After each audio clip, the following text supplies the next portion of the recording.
धन्यवाद साहब। सभी को नमस्कार। हम गद्य विद्याएं पढ़ रहे थे। गद्य विद्याओं के अंतर्गत हमने जो इसकी 3 जो गद्य की जो विधाएं हैं उसके बारे में अपन ने अध्ययन किया था। सर्वप्रथम जो अपन ने अध्ययन किया था वो है गद्य विधा, उसके अंतर्गत कहानी विधा, और आज जो है हम निबंध विधा अर्थात निबंध शिक्षण के बारे में अध्ययन करेंगे। निबंध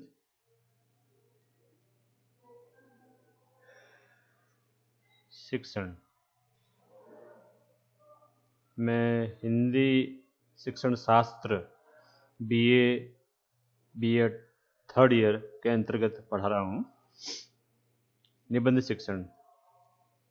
सबसे पहले निबंध शिक्षण में हम पढ़ेंगे उत्पत्ति व अर्थ,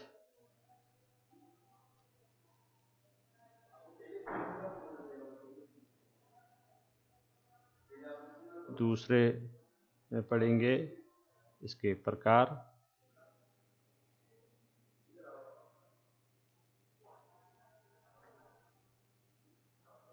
तीसरे में हम पढ़ेंगे इसके अंग,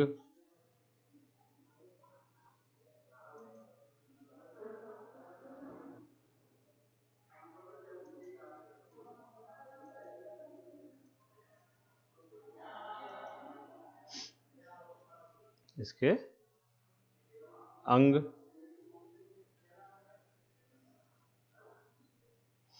अंग का अर्थ यहाँ पर यह है कि निबंध शिक्षण के अंग पद, चरण और सोपान, ये सब इसी के अंतर्गत आते हैं। आगे चलते हैं। निबंध शिक्षण की विधियाँ, जिसको हम अंग्रेजी में मेथड कहते हैं। कम से कम 10 से 12 विधियाँ हैं, परंतु अपन अमुक 4 से 5, 6, 7, 8 जो भी होगा वो पढ़ेंगे और अंत में सारांश की बात अपन करेंगे।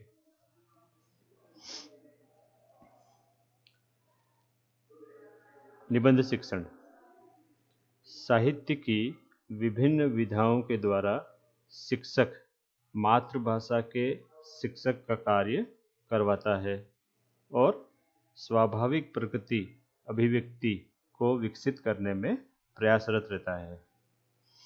उन्हीं में से एक अभिव्यक्ति है निबंध।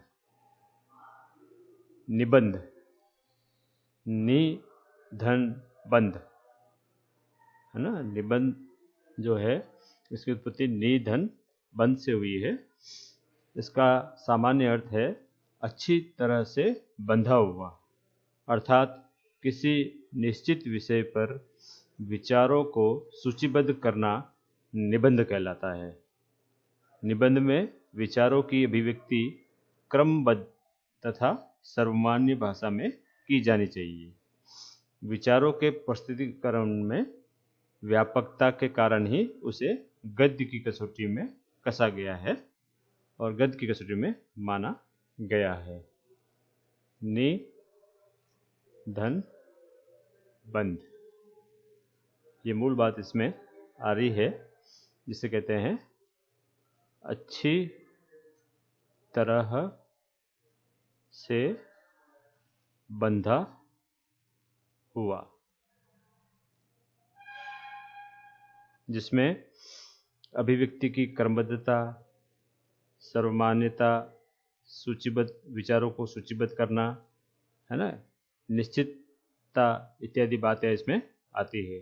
अर्थात अच्छी तरह से बंधा हुआ किसी निश्चित विषय पर विचारों को सूचीबद्ध करना निबंध कहलाता है। यदि आप किसी निश्चित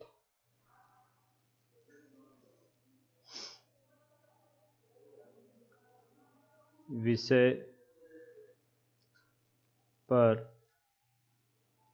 विचारों की विचारों की अभिव्यक्ति, इसको हम इस तरह से कह सकते हैं, विचारों को सूचीबद्ध करना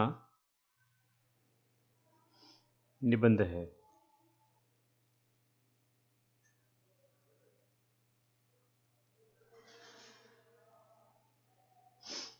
अब हम आगे चलते हैं निबंध के प्रकार। निबंध के प्रकार।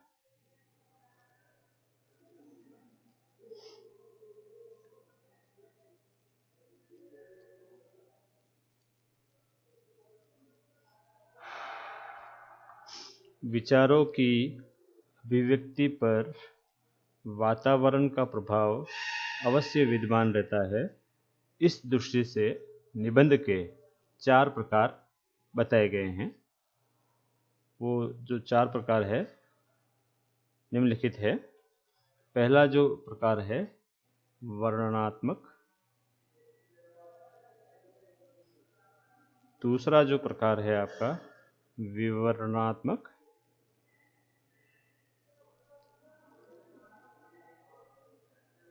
तीसरा जो प्रकार है आपका विचारात्मक,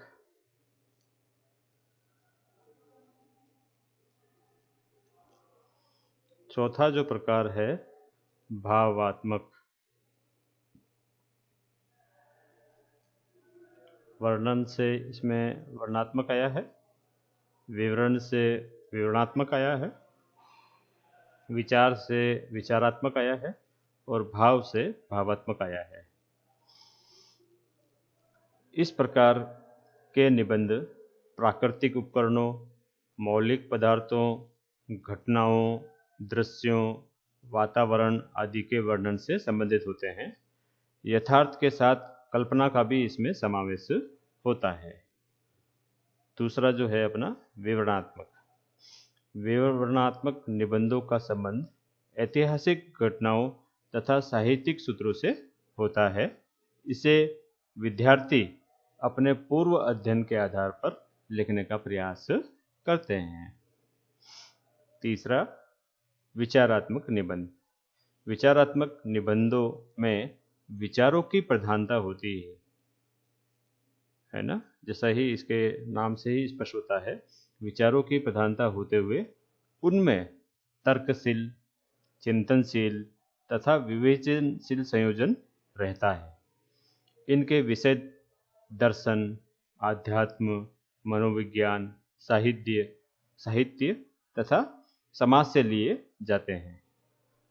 अगला व अंतिम है चौथा भावात्मक, भाव प्रधान। यह भाव प्रधान होते हैं। इनका संबंध हृदय से अधिक होता है। इनमें मनोवेगों की भी प्रबलता रहती है। इनके विषयों का आधार मानव संवेग होता है ना, इमोशंस होते हैं। एक बार पुनः अपन बात कर लेते हैं वर्णनात्मक। वर्णनात्मक में क्या होता है? मौलिक पदार्थों, मौलिक पदार्थ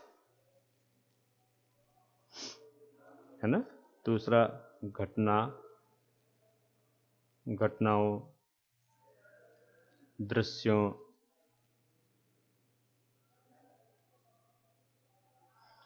दृश्यों व वातावरण, ये इसमें मुख्य बात आ रही है। विवरणात्मक में इसमें ऐतिहासिक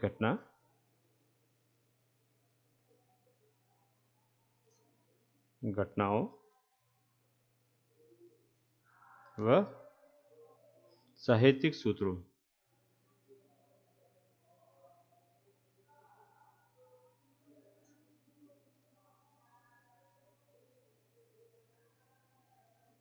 की बात आती है। विचारात्मक में आपने देखा होगा विचारों की प्रधानता रहती है।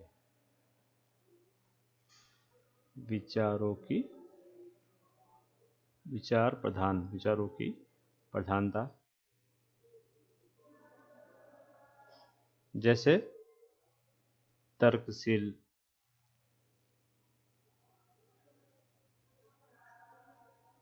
तर्कशील, चिंतनशील जो विषय होते हैं। अब तर्कशील चिंतनशील जो विषय होते हैं वो दर्शन के होते हैं, है ना, जिसको अंग्रेजी में फिलोसॉफी कहते हैं। दर्शन, आध्यात्म, मनोविज्ञान, साहित्य, साहित्य में से ही दर्शन का उत्पत्ति हुई है, साहित्य, है ना, इस प्रकार की बातें आती है। वर्तमान समय में समाज से अनेक प्रकार की जो विचारात्मक निबंध है वह भी आ रहे हैं। चौथा है भावात्मक, भाव, इमोशन, जिसको हम शुद्ध भाषा में संवेग कहते हैं। तो ये संवेग प्रधान क्या होते हैं, निबंध होते हैं। इनका हृदय से संबंध होता है। संवेग प्रधान निबंध। संवेग हमारे कहाँ पर होते हैं, मन व हृदय में होते हैं।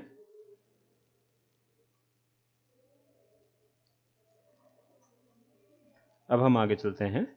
निबंध की अंग, निबंध के अंग, पद, चरण व सोपान।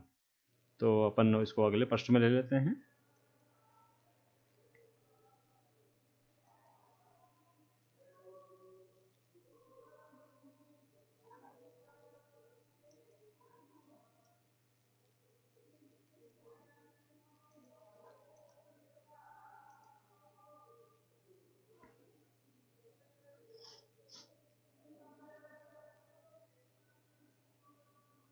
निबंध के अंग, पद, चरण, सोपान। इसको अंग्रेजी में हम कैसे हैं, ऐसे राइटिंग ऑफ या स्टेप ऑफ ऐसे राइटिंग। ठीक है, ये आपका यहाँ पर आ जाएगा। इसके ऐसे के जो लेखन है वो अपने आप में बहुत ही अच्छे स्टेप रखते हैं।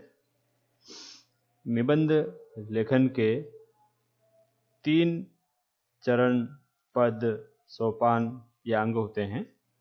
जब अपन निबंध शिक्षण करते हैं अर्थात निबंध पढ़ाते हैं तो उसमें सबसे जो अहम हिस्सा होता है भूमिका, जिसको हम प्रस्तावना कहते हैं। दूसरा जो अंग होता है विषय प्रसार का, है ना, जिसको हम, ये विषय प्रसार जो है मध्य भाग होता है। विषय प्रसार मतलब प्रस्तुतिकरण, किस प्रकार आप इसको प्रेजेंटेशन करोगे। और अंत में होता है उपसंहार अर्थात मूल्यांकन।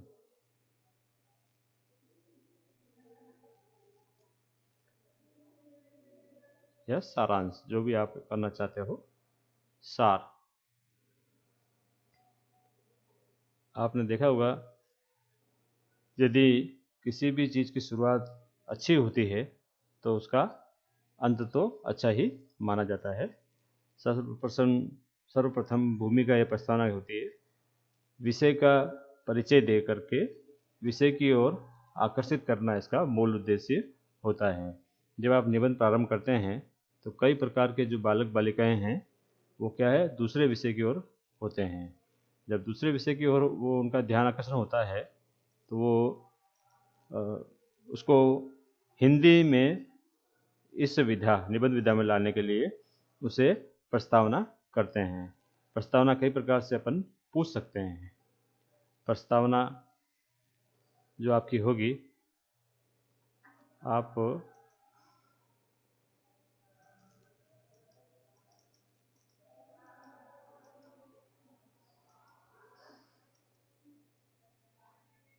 प्रस्तावना चित्र बता करके प्रश्न पूछ सकते हैं उससे, पहला। दूसरा, प्रश्नोत्तर प्रणाली से प्रश्न पूछ सकते हैं। तीसरा, कोई मौलिक वस्तु बता करके, मौलिक चीज या वस्तु बता करके प्रस्तावना कर सकते हो। चौथा, उद्धरण, कोई प्रसंग, कविता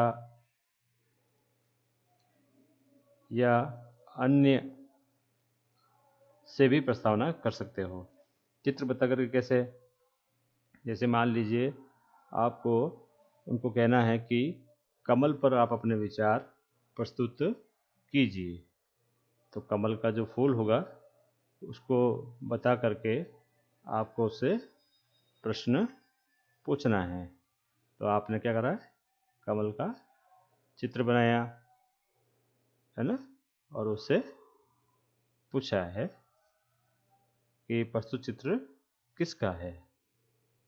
तो वो कहेंगे प्रस्तुत चित्र कमल का है। कमल किस रंग का है? तो कमल कौन सा रंग का होता है? हाँ, जो मैं यहाँ लिख रहा हूँ, हाँ, भूरे रंग का, सॉरी, पिंक कलर जिसको बोलते हैं, पिंक कलर का, गुलाबी कलर का होता है। गुलाबी कलर के नीचे जो है ये इसकी क्या है? ये पंखुड़ियाँ हैं। तो कमल के फूल के बारे में और कौन कौन सी जानकारी आप जानते हैं, हमें बताइए। तो वे नहीं बताएंगे। तो यहाँ पर क्या हुआ? हमने विषय का परिचय दे दिया है और विषय जो उप विषय आपका रहे, शीर्षक है, उसको और आपने आकर्षित कर दिया है। तो आज हम कमल के फूल के बारे में अध्ययन करेंगे और अपना पाठ यहाँ से प्रारंभ करते हैं। प्रश्नोत्तर प्रणाली से आपने देखा होगा प्रश्न व उत्तर की प्राप्ति करते हुए कर सकते हैं। मौलिक वस्तु बता करके भी आप कर सकते हैं। जैसे मान लीजिए आपने चौक बता दी और डस्टर बता दिया, ये 50 वस्तु आपने बता दी। जब आप चौक और डस्टर को बताएंगे, है ना, तो वो आपने बताया कि प्रस्तुत वस्तु का नाम बताइए, बताएंगे चौक। दूसरी वस्तु का नाम बताइए, बताएंगे डस्टर। चौक और ये डस्टर कहाँ उपयोग में आते हैं?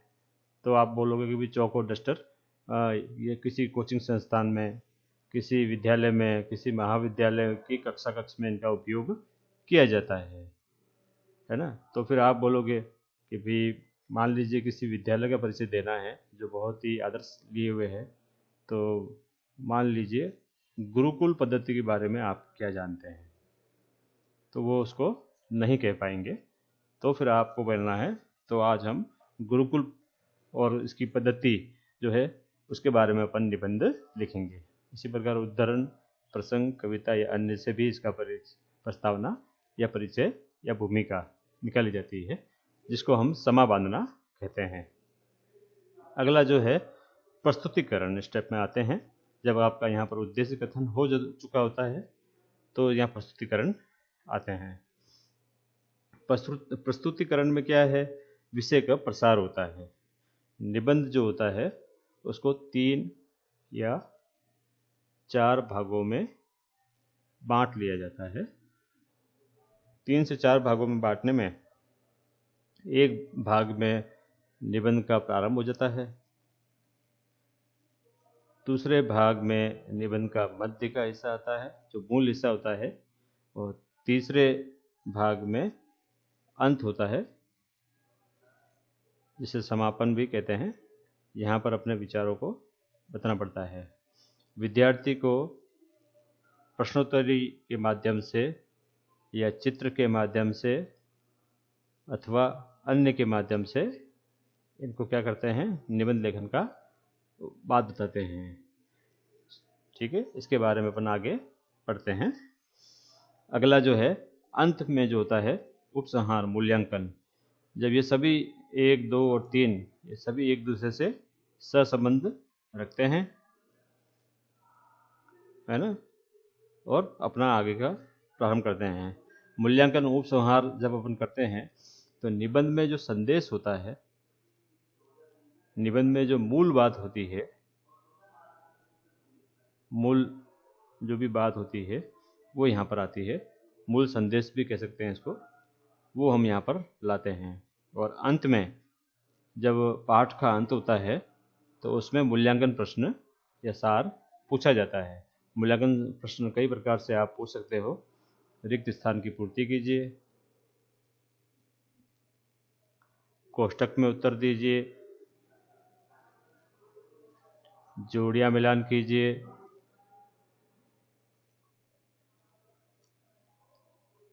हाँ नहीं वाले प्रश्न,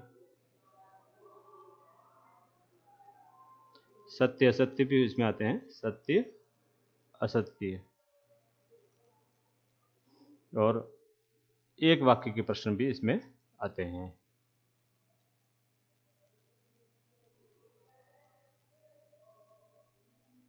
ठीक है, अब हम इससे आगे चलते हैं।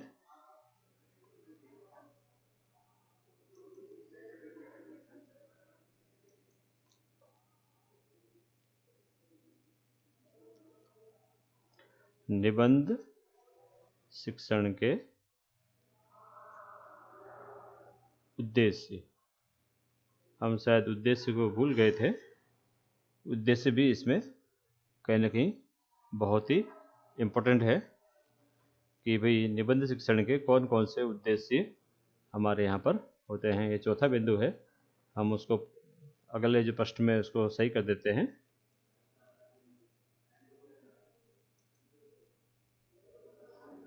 यहाँ पर है ना, सारांश और विधियों से पूर्व उद्देश्य भी कहीं ना कहीं यहाँ पर आपके विद्यमान है। उद्देश्य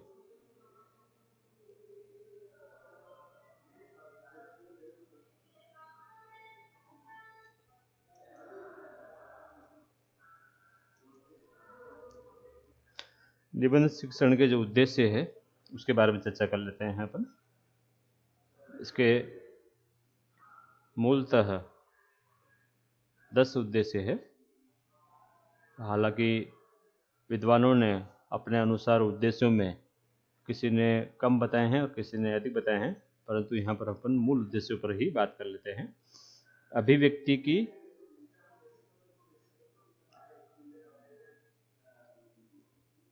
विभिन्न शैलियों, अभिव्यक्ति की विभिन्न शैलियों से परिचित कराना। आपने देखा होगा कि विभिन्न शैलियाँ कौन कौन सी है। यदि आप अभिव्यक्ति करते हैं तो मौखिक और क्या होती है, लिखित। मूल रूप से यह है मौखिक और लिखित, ये मूल रूप से इनकी अभिव्यक्तियाँ होती है जो अपन इससे अभिव्यक्त करते हैं। लेखन में स्पष्टता एवं शुद्धता लाना। लेखन में लेखन कौशल LSRW है ना, ये मुख्य है। अपन बात करते हैं लेखन में स्पष्टता व शुद्धता लाना। L का मतलब होता है लिजनिंग, S का मतलब होता है स्पीकिंग, R का मतलब होता है रीडिंग, और W का मतलब होता है राइटिंग। हिंदी में क्या होता है, सुनना, बोलना, स्पीकिंग का, रीडिंग का पढ़ना, और राइटिंग का होता है लिखना। तो सु बो प ली, ये जो सिद्धांत है अपने को ध्यान में रखना पड़ता है। जब आप निबंध लेखन लिखते हैं तो उसमें स्पष्टता व शुद्धता आती है। उसका जो मध्य भाग जो होता है बहुत ही अच्छा होता है निबंध का। तो उसको प्रारंभ करते हैं, उसका मध्य भाग और उसका समापन करते हैं। उसमें जब कोई टॉपिक होती है वो लिखा जाता है तो बहुत ही अच्छा होता है। अगला जो है इसमें शब्दकोश में वृद्धि करके उसके द्वारा वाक्य प्रयोग का विकास करना। शब्दकोश, क्योंकि निबंध में अनेक प्रकार के शब्दकोश होते हैं। निबंध जब लिखते हैं तो अनेक प्रकार के शब्दों का उपयोग करते हैं, तो वो आपके शब्दकोश में क्या होती है, वृद्धि होती है ना। उसी प्रकार जब उसका शब्दों का वाक्य में प्रयोग किया जाता है तो बहुत अच्छा होता है। तो छात्रों के शब्दकोश में वृद्धि कर उसके द्वारा वाक्य प्रयोग का विकास किया जाता है। इसके अंतर्गत अगला जो है, क्योंकि निबंध में बिना तर्क व चिंतनशील जो बात आती है, अपन ने पढ़ी थी आगे कि चिंतन व तर्क की जो ये बात है, ये आपकी उसमें विचारात्मक निबंध में आती है। तो जब आप विचार का आदान प्रदान करते हैं या कोई चिंतन करते हैं, तर्क होता है, तो छात्रों में तर्क व चिंतन शक्ति का विकास होता है, का विकास है ना। इसी प्रकार चौथा 1, 2, 3, 4 और ये 5वां है अपना निरीक्षण। ये थोड़ा नीचे आ गया है, इसको सही कर लेते हैं अपन।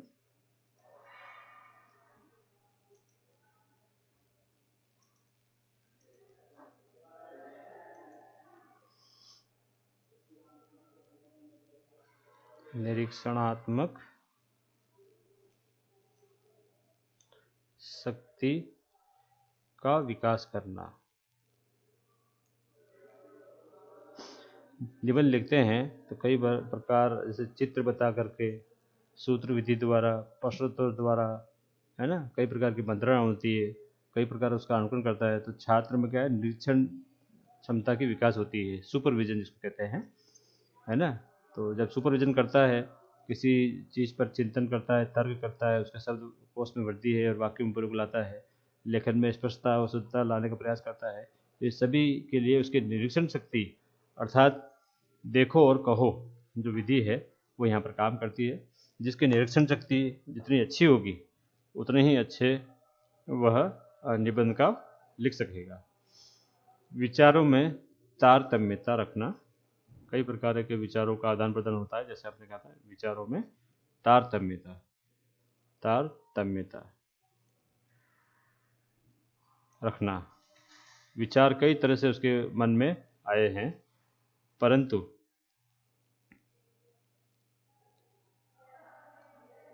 विकसित करना, विचारों में तारतम्य रखना व उन्हें विकसित करना, विकसित करना। जब तारतम्यता आती है विचारों में, तारतम्यता कब आती है, जब वो विचारों को अस्पष्ट उसके मन मस्तिष्क में आता है, परंतु जब उसको समायोजन करके, नियंत्रित करके स्टेप वाइज लेना प्रारंभ करता है तो उसमें क्रमबद्धता व तारतम्यता बनती है। साहित्य की विभिन्न विधाओं से परिचित होता है। साहित्य की विभिन्न विधाओं से परिचित होना, परिचित कराना निबंध का उद्देश्य है। अब साहित्य की कौन कौन सी विभिन्न जो विधाएं हैं अपन बात करेंगे, तो पद्य है ना, गद्य में कहानी निबंध लेखन है, व्याकरण है। व्याकरण में हालांकि विधाओं में नहीं आता है, परंतु इसका व्याकरण का ज्ञान भी आ जाता है। क्या है, रिपोर्टाज है, प्रतिवेदन है, ठीक है, नाटक है, एकांकी है, एक अंक में जो घटित करने वाली नाटक एकांकी, काव्य है, महाकाव्य है ना, और भी बहुत सारी जो बातें हैं वो यहाँ पर आ सकती है। तो उनसे क्या होता है, बालक बालिका परिचित होते हैं। सृजनात्मक व मौलिक, सृजनात्मक व मौलिक शक्ति का विकास करना, छात्रों में सृजनात्मक व मौलिक शक्ति का विकास करना। अब आप बोलोगे सृजन क्या है?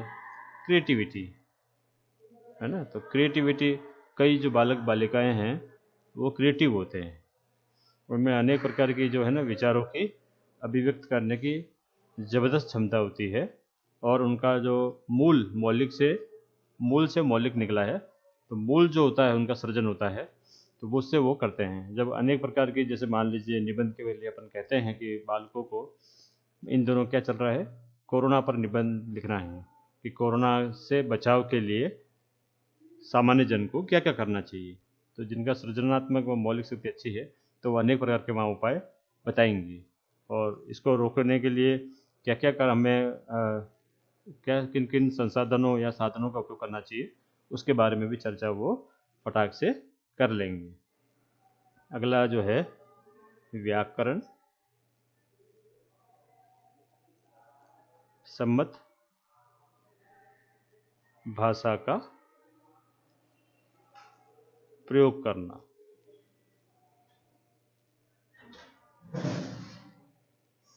देखा होगा व्याकरण सम्मत, जब अपन निबंध लेखन का कार्य करते हैं तो उसमें भाषा का अपना एक स्थान होता है। भाषा किससे बनती है? व्याकरण के नियमों को ध्यान रखते हुए भाषा का निर्माण होता है। तो जब अपन जिस भाषा का उपयोग करते हैं उसमें स्तर के अनुसार, कि कौन सी कक्षा का जो स्तर है उस स्तर के अनुसार ही उस भाषा का प्रयोग करते हुए अपन निबंध लेखन का कार्य करते हैं। जब वो कार्य करते हैं तो उसमें कई प्रकार के लोकोक्ति आती है, मुहावरे आते हैं, व्याकरण से संबंधित अन्य ज्ञान भी उसमें समाहित होता है। उससे हमें ध्यानपूर्वक जब करते हैं तो बालक बालिकाओं व छात्रों में जब वो लिखने का दिन आता है कि आज कोरोना पर आपको या कोरोना से बचाव के लिए आपको निबंध लिखना है, तो वो सभी नियमों का ध्यान रखते हुए निबंध को लिखते हैं। विचारों, 10वां जो है अंतिम है अपना, विचारों में स्पष्टता विकसित करना। विचारों की जो स्पष्टता है वो छात्र छात्राओं में रहती है। अध्यापक इसमें सहयोग करते हुए क्या करता है, विचारों में स्पष्टता लाता है, शुद्धता लाता है ना, सरलता लाता है और सुगमता लाता है। तो सरल, सुगम, शुद्धता का उपयोग करते हुए क्या करते हैं, विचारों में स्पष्टता लाते हुए उस निबंध का निर्माण करते हैं, उस निबंध को अच्छा लिखने का प्रयास करते हैं। तो विचारों में स्पष्टता, शुद्धता, सरलता और सुगमता। छात्रों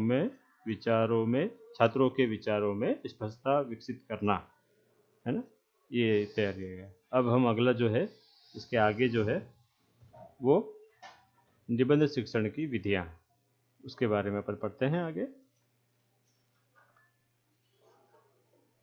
निबंध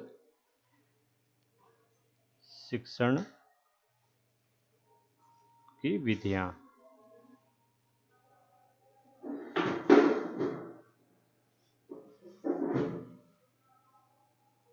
लगभग 8 से 10 विधियां इसमें हैं, तो हम आज इसमें चर्चा करते हैं।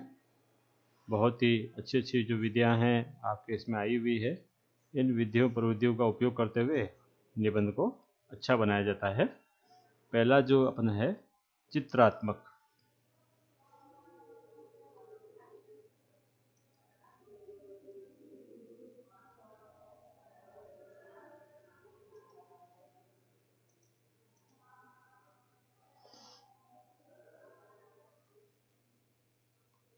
चित्रात्मक विधि।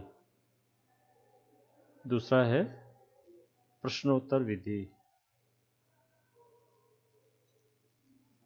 तीसरा जो है सूत्र विधि। चौथा जो है प्रवचन विधि। पांचवा जो है स्वाध्याय विधि।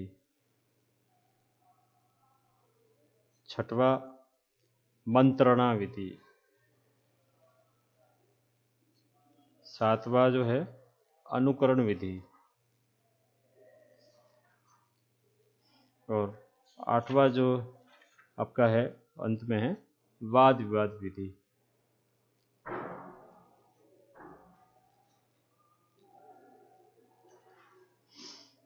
इसको अंग्रेजी में हम कहते हैं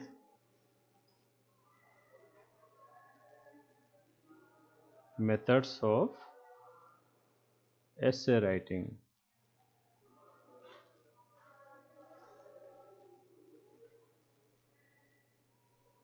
पहला चित्रात्मक विधि। इसमें चित्रों को देखकर छात्र निबंध लेखन का विकास करें। यह विधि प्रारंभिक कक्षाओं में होती है। प्रारंभिक कक्षाओं में इसका अत्यंत महत्व, जैसे राष्ट्रीय पक्षी मोर का चित्र देखकर छात्रों को उस पर लेखन के लिए प्रोत्साहित करना।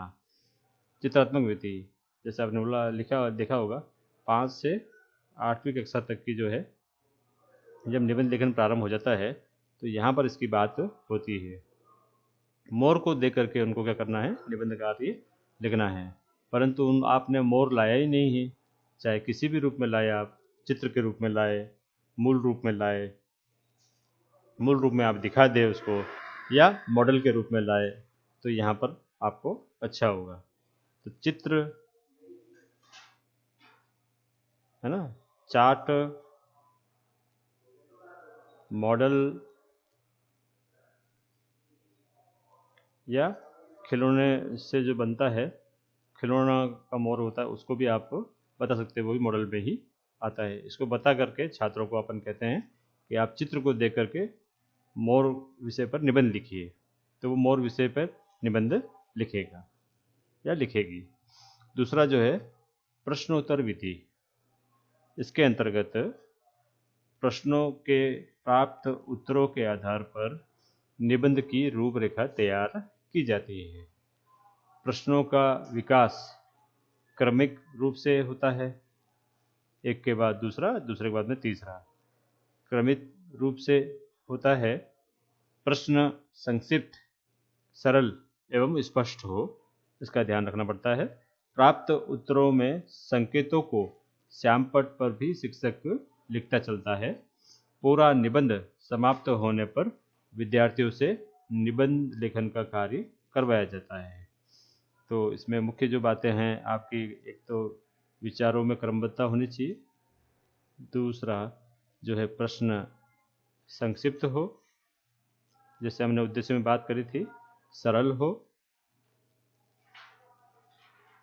हो और स्पष्ट व शुद्ध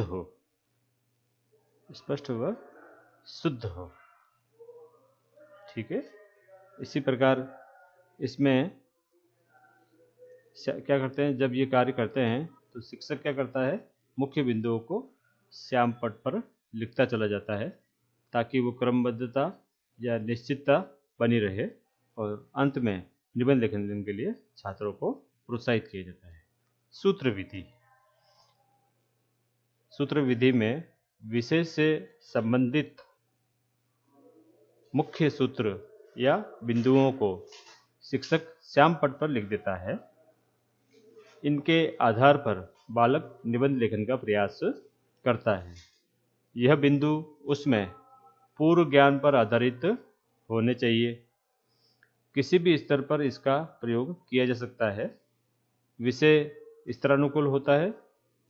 किसी यात्रा या मेले का वर्णन इस विधि से करवाया जाता है।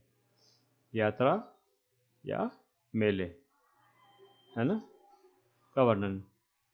यात्रा वृत्तांत भी आपने देखा होगा, बड़े बड़े जो राहुल संस्कृत ने संस्कृत यात्रा वृत्तांत भी लिखे हैं, तो उन्होंने ऐसे ही लिखे हैं। तो सूत्र विधि में यात्रा वृत्तांत है या कोई सूत्र है, उसको क्या करता है, श्यामपट्ट पर शिक्षक सहायता से सभी छात्र समझते हैं, परंतु वो छात्रों के स्तर व पूर्व ज्ञान पर आधारित आगे से आगे जो भी उसका बिंदु होता है उस पर चलता है, और वो जो बिंदु होते हैं पूर्व ज्ञान पर आधारित होते हैं, इसका विशेष ध्यान रखा जाता है, और यात्रा और मेले का वर्णन इसमें होता है। प्रवचन विधि। प्रवचन विधि में शिक्षक मौखिक रूप से क्रमबद्ध विचार रखता है। मौखिक रूप से क्रमबद्ध विचार रखता है ना। विचारों में क्या होती है, क्रमबद्धता होती है। इस विधि में शिक्षक मौखिक रूप से क्रमबद्ध प्रवचन के द्वारा पूरे निबंध को कक्षा में प्रस्तुत करता है। इसके द्वारा बच्चों की कल्पना शक्ति व तर्क शक्ति का विकास नहीं होता है, क्योंकि क्या है, एक रूपी प्रक्रिया यहाँ पर चलती है। एक रूपी प्रक्रिया, जिससे क्या होता है, छात्र जो है शिक्षक को देखते हैं, प्रवचन के आधार पर क्रमबद्ध तरीके से वो क्या करता है, शिक्षक निबंध को सभी छात्रों के सम्मुख रखता है। स्वाध्याय विधि। इस विधि में विद्यार्थियों को निबंध लेखन का शीर्षक बता दिया जाता है और शेष कार्य विद्यार्थी स्वयं करते हैं। इसमें विद्यार्थी को मानसिक श्रम करना पड़ता है और मानसिक श्रम पर उसका अधिक बल रहता है, अतः इसे विचार प्रणाली भी कहते हैं। विचार प्रणाली है ना, स्वाध्याय या विचार प्रणाली। तो इसमें क्या करते हैं, शीर्षक, जैसे मान लीजिए राष्ट्रीय पशु बाघ के बारे में निबंध लेखन कीजिए। तो ये राष्ट्रीय पशु बाघ है, तो बाघ का चित्र वो वहाँ पर श्यामपट्ट की पर आरेख खींच करके बना सकता है, अथवा चार्ट पर बना करके ला करके वहाँ पर कीली लगा करके लटका सकता है और लिख सकता है उसमें कि आज हम निबंध लेखन के अंतर्गत राष्ट्रीय पशु बाघ के बारे में निबंध लेखन करेंगे। तो सभी जो छात्र छात्राएं हैं बाघ के चित्र को देख करके उसको निबंध लिखने का प्रारंभ करते हैं। वो बाघ का जब निबंध लिखते हैं तो उसमें पूर्व ज्ञान बहुत आवश्यक होता है। बाघ की लंबाई चौड़ाई, बाघ का शारीरिक संगठन, बाघ की आवाज़, बाघ का आहार विहार, आचरण इत्यादि बातों को ध्यान रखते हुए बाघ के बारे में निबंध लेखन किया जाता है। मंत्रणा विधि। इसमें शिक्षक विषय के साथ साथ पुस्तकों की सूची भी बनाता है। उच्च कक्षाओं हेतु यह विधि बहुत ही उपयुक्त है। पत्र पत्रिकाओं पुस्तकों को पढ़ने से उसका शब्द भंडार बढ़ता है और वह विभिन्न शैलियों से परिचित भी होता है। ये बहुत ही अच्छी विधि है। ये उच्च कक्षाओं में है ना, जैसे 8वीं से 12वीं तक की जो कक्षाएं होती है उच्च कक्षाओं में आती है, उसमें ये बहुत ही उपयोगी होती है। इसमें जो अध्यापक जो होता है पुस्तकों का संदर्भ भी देता है, बताता है कि अमुक अमुक पुस्तकों में इसके बारे में आपको जानकारी मिल जाएगी। इसका सहारा लेते हुए सभी छात्र छात्राएं पत्र पत्रिकाएं पुस्तकें संदर्भ के रूप में पढ़ करके निबंध लेखन का कार्य प्रारंभ करते हैं। अनुकरण विधि। अनुकरण विधि जैसे आपने देखा होगा, अनुकरण है ना, तो अनुकरण में क्या होता है, प्रारंभिक जो कक्षाएं होती है 5 से 8वीं तक की जो कक्षाएं होती है, प्रारंभिक कक्षाएं, वो इसके अंतर्गत आती है। प्रारंभिक कक्षाओं हेतु यह विधि बहुत ही उपयुक्त मानी जाती है। भाषा शैली की दृष्टि से श्रेष्ठ रचनाएं, कहानियाँ, नाटक, निबंध है ना, जो श्रेष्ठता लिए हुए होती है आदि में आदर्श विद्यालयों के सम्मुख रखे जाते हैं। और रुचिकर रचनाओं को ध्यानपूर्वक वह पढ़ने में रुचि लेगा और अनुकरण द्वारा उसी प्रकार से लेखन का प्रयास भी करेगा। जो छोटे छोटे छात्रों क्या करते हैं, श्रेष्ठ जो कहानियाँ हैं, जैसे मान लीजिए पंचतंत्र की कहानियाँ हैं, वो बहुत ही श्रेष्ठ है। इसी प्रकार से अन्य जो कहानियाँ जो होती है, आध्यात्म ली होती है, वह भी श्रेष्ठ होती है। जब निबंध लेखन का कार्य होता है या कहानी लेखन का जब कार्य होता है तो इस विधि का प्रयोग किया जाता है। अंत में है वाद विवाद विधि। इसमें विषय कई दिन पूर्व छात्रों को बता दिया जाता है। जैसे मान लीजिए इन दिनों चल रहा है स्वास्थ्य, है ना, तो हमें प्रदूषण की रोकथाम के लिए क्या करना है। तो प्रदूषण क्या हो गया, आपका शीर्षक हो गया है। तो संपूर्ण कक्षा को हम क्या करेंगे, पक्ष और विपक्ष में अपने विचार रखने के लिए तैयार करेंगे। प्रदूषण पक्ष और विपक्ष में विद्यार्थियों के वाद विवाद में शिक्षक स्वयं भी भाग लेता है। एक निश्चित समय में उन्हें विचार प्रस्तुत करने के लिए कहा जाता है। मौखिक वाद विवाद में विद्यार्थी को इन्हें लिखने को भी कहा जाता है। तो शिक्षक भी कहीं ना कहीं इसमें क्या करता है, एज ए पार्टिसिपेंट उनका हेल्प करता है और बीच बीच में संवाद के माध्यम से, वाद विवाद के माध्यम से, पक्ष विपक्ष के विचारों को सुनने के बाद में उनके माध्यम से क्या करता है, विद्यार्थियों को इन्हें लिखने के लिए भी कहता है। तो आज अपने कितनी शिक्षण विधियों के बारे में पढ़ा। निबंध शिक्षण की विधियाँ, एक चित्रात्मक, दूसरा प्रश्नोत्तर, तीसरा सूत्र विधि, चौथा प्रवचन विधि, पांचवा स्वाध्याय विधि जिसको विचार प्रणाली विधि भी कहते हैं, छठवां मंत्रणा विधि, सातवां अनुकरण विधि, आठवां वाद विवाद विधि। ये मुख्यतः निबंध शिक्षण की विधियाँ है। अंत में सारांशतः उपसंहार सहित सारांशतः कक्षा में निबंध लेखन के समय किसी एक विशिष्ट विधि को प्रयुक्त नहीं कहा जा सकता। कक्षा तथा बालकों में मानसिक स्तर को देखते हुए एक से अधिक विधियों का प्रयोग भी आदर्श विधि के रूप में प्रयुक्त किया जाना चाहिए। प्रश्नोत्तर विधि को प्रधानता देते हुए आवश्यक सामग्री चित्र एवं प्रवचन के रूप में भी प्रस्तुत की जा सकती है। कभी कभी साथ ही साथ श्यामपट्ट पर लेखन कार्य भी अनिवार्य हो जाता है। विद्यार्थी की सुरुचि, एकाग्रता, स्वाध्याय का पता निबंध लेखन से चलता है, क्योंकि लिखने का संपूर्ण दायित्व विद्यार्थियों पर होता है। अतः सभी विधियां सर्वोत्कृष्ट होते हुए भी परिस्थिति व परिवेश के अनुसार इसका उपयोग करते हुए निबंध लेखन का कार्य करना चाहिए। मैं आज इसको समाप्त करता हूँ। आज जो हमने पढ़ा है एक बार पुनः इसकी चर्चा कर लेते हैं। प्रारंभ में अपन चले जाते हैं प्रारंभ पृष्ठ पर कि हमने किस किस पर चर्चा आज अपन ने करी है। तो निबंध शिक्षण के बारे में पढ़ा था, उत्पत्ति व अर्थ अपन ने पढ़ा है। इसके निबंध शिक्षण के 4 प्रकारों के बारे में अपन ने अध्ययन किया था, जो यहाँ पर है वर्णनात्मक, विवरणात्मक, विचारात्मक, भावात्मक। निबंध शिक्षण के तीसरा जो है अंग जो है निबंध शिक्षण के अंग, जिसे पद कहते हैं, चरण कहते हैं, सोपान कहते हैं। निबंध शिक्षण की विधियाँ, निबंध शिक्षण के उद्देश्य, निबंध शिक्षण का अंत में सारांश के बारे में भी थोड़ा सा समझा था। निबंध शिक्षण के अंग, पद, चरण में भूमिका व प्रस्तावना, किस प्रकार से जब निबंध लेखन कार्यक्रम करते हैं तो उसे चित्र बताकर, प्रश्नोत्तर के माध्यम से, मौलिक विषय वस्तु को बता करके, कोई उदाहरण प्रसंग, कविता या अन्य कुछ भी कार्य करके बताया जा सकता है। उदाहरण स्वरूप मैंने यहाँ बताया था। इस प्रकार उसका जो मध्य भाग है, विषय प्रचार या प्रस्तुतिकरण का मध्य भाग होता है।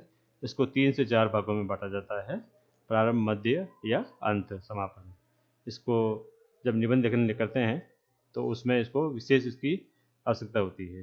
इस प्रकार निबंध लेखन के अंग में तीसरा जो है आपका ये क्या है, उपसंहार मूल्यांकन या सार होता है। इसमें अंत में मूल्यांकन होता है, जो मूल्यांकन प्रश्नों के माध्यम से एक वाक्य के प्रश्न पूछे जाते हैं, रिक्त स्थान होता है, कोष्टक में उत्तर दीजिए होता है, जोड़ियां मूल्यांकन कीजिए, हाँ या नहीं में प्रश्न कीजिए। तो यह आपका जो चौथा जो स्टेप है, इसमें 1, 2, ये 3 क्या है, मूल थे। इसी प्रकार इसमें अगला जो है अपन निबंध शिक्षण के उद्देश्य के बारे में अपन चर्चा करी थी। निबंध शिक्षण के उद्देश्यों में LSRW है ना, सुबोपली जिसको कहते हैं, ये मूल रूप से है जो सुबोपली का सिद्धांत है ना, कि लिजनिंग सुनना, स्पीकिंग बोलना, रीडिंग पढ़ना और राइटिंग लिखना है। इसी पर इन सभी का ये क्या है, सभी उद्देश्यों का संगठन किया गया है। अगला जो है आपका निबंध शिक्षण की विधियाँ, ये आपका 5वां था, अंत में इसके बाद में सार आ गया था। तो निबंध शिक्षण की विधियों में चित्रात्मक विधि, जिसमें चित्र, चार्ट, मॉडल, खिलौनों से क्या है, निबंध को बड़ा किया जाता है। प्रश्नोत्तर विधि, जिसमें क्रमिक, संक्षिप्त, सरल व स्पष्ट शुद्ध श्यामपट्ट के माध्यम से शिक्षक द्वारा प्रश्नोत्तर प्रणाली से निबंध का विकास किया जाता है। सूत्र, किसी सूत्र को बता करके श्यामपट्ट में उस पर मेले लिखे जाते हैं। यात्रा वृत्तांत या अन्य वृत्तांत जो होती है वो सभी इसके अंतर्गत आते हैं। प्रवचन विधि, जिसमें मौखिक रूप से जो शिक्षक जो होता है वो प्रवचन के माध्यम से उसमें क्रमबद्धता रख रहती है, एक रूपी प्रक्रिया इसमें चलती है। एक मतलब शिक्षक केवल कहता है और अपने विचारों में स्पष्टता लाते हुए, शुद्धता लाते हुए, मौखिक रूप से क्रमबद्धता लाते हुए निबंध लेखन का कार्य करता है। स्वाध्याय विधि, जिसको विचार प्रणाली विधि कहते हैं, है ना, ये बोध प्रणाली है। तो जितना छात्रों को बोध होगा, समझ होगी, जितना पूर्व ज्ञान होगा, उतने ही अच्छे वो क्या करेगा, निबंध लेखन का कार्य कर सकेगा। इसी प्रकार मंत्रणा विधि, ये उच्च स्तरीय बालक बालिकाओं के लिए उपयोगी है। पुस्तकों का संदर्भ देते हुए पत्र पत्रिकाओं का वाचन करने के लिए उनको कहा जाता है। जब वे वाचन करते हैं या पुस्तकों का संदर्भ देते हैं तो उस प्रकार के जो निबंध होते हैं वो बहुत ही अच्छे होते हैं। अनुकरण विधि, ये छोटी कक्षाओं के लिए होती है, 5 से 8वीं तक की जो कक्षाएं हैं, इसमें अनेक प्रकार की जो उच्च कोटि की जो रचनाएं होती है, कहानियाँ होती है, नाटक होते हैं, निबंध होते हैं, है ना। जैसे मान लीजिए पंचतंत्र, बहुत अच्छी जो कहानियों का संग्रह है, उसका उपयोग करते हुए निबंध लेखन या कहानी लेखन का कार्यक्रम किया जाता है। और अंत में वाद विवाद, ये भी अच्छी विधि है, इन दिनों काफ़ी चर्चित है, वो चलती है। मान लीजिए किसी एक विषय पर वो क्या करते हैं, दोनों पक्षों को रखते हैं, कक्षा कक्ष को पूरी जो जिसमें भाग लेता है तो 2 ग्रुप में या समूह में बांट लिया जाता है, जिससे पक्ष और विपक्ष का कहते हैं ना करते हैं। शिक्षक बीच में रहते हुए सभी को सहायता करते हुए इस निबंध लेखन की प्रक्रिया को समझा जाता है। सारांश हमने बात करी थी कि कक्षा में निबंध लेखन के समय किसी एक विशिष्ट विधि को प्रयुक्त नहीं किया जा सकता है। कक्षा तथा बालकों में मानसिक स्तर को देखते हुए एक से अधिक विधियों का प्रयोग भी आदर्श विधि के रूप में प्रयुक्त किया जाता है। प्रश्नोत्तर विधि को प्रधानता देते हुए आवश्यक सामग्री चित्र व प्रवचन के रूप में भी प्रस्तुत की जा सकती है। कभी कभी साथ ही साथ श्यामपट्ट पर लेखन कार्य भी अनिवार्य हो जाता है। विद्यार्थी की सुरुचि, एकाग्रता, स्वाध्याय का पता निबंध लेखन से चलता है, क्योंकि लिखने में संपूर्ण दायित्व विद्यार्थियों पर होता है।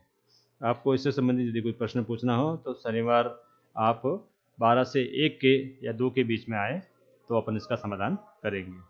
सभी को धन्यवाद।